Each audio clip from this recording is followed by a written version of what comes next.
Breaking news this morning, Mahmoud Khalil, the anti-Israel protester who was recently arrested and slated for deportation from the United States under the Trump administration's new immigration policy, will go before a judge who is expected to rule today on whether the United States can deport Khalil from the country. Also this morning, we have news that Secretary of State Marco Rubio, in a two-page memo, says that Khalil's, quotes, beliefs, statements, or associations, end quote, are at odds with U.S. foreign policy interests and justify Khalil's deportation from the United States. Now, Rubio wrote that Khalil's public actions and presence in the United States, quote, undermine U.S. policy to combat anti-Semitism around the world and in the United States, in addition to efforts to protect Jewish students from harassment and violence in the United States. What is the justification that the United States government is citing for Khalil's deportation? It cites the Cold War era law that Trump officials have pointed to justify deportations like this one. That's deportations of non-citizen activists who the Trump administration believes pose a threat to the United States' national security interest. This memo from Rubio was filed Wednesday, ahead of the hearing set for today to determine whether the United States can continue detaining Khalil.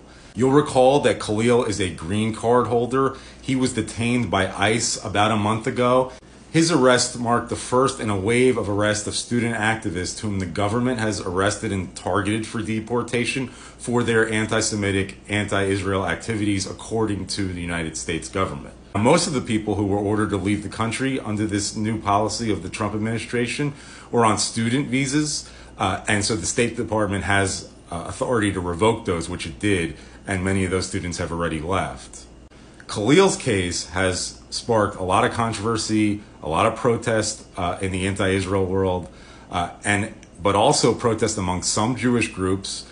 These Jewish groups have said they want to aggressively combat anti-Semitism and Jew hatred on campuses and elsewhere, but they also worry about the erosion of civil liberties under the Trump administration immigration policies. Khalil is, of course, being held at a detention center in Louisiana.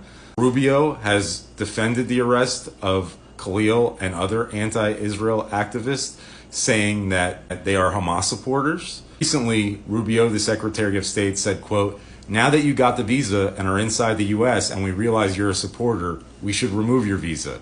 If you could not come in because you're a supporter of Hamas, you should not be able to stay. That's how I view it. I'm going to have the latest for you on the decision in Khalil's case if one comes down today. Again, he's expected to go before a judge today, Friday. I'll have more for you on this story very soon.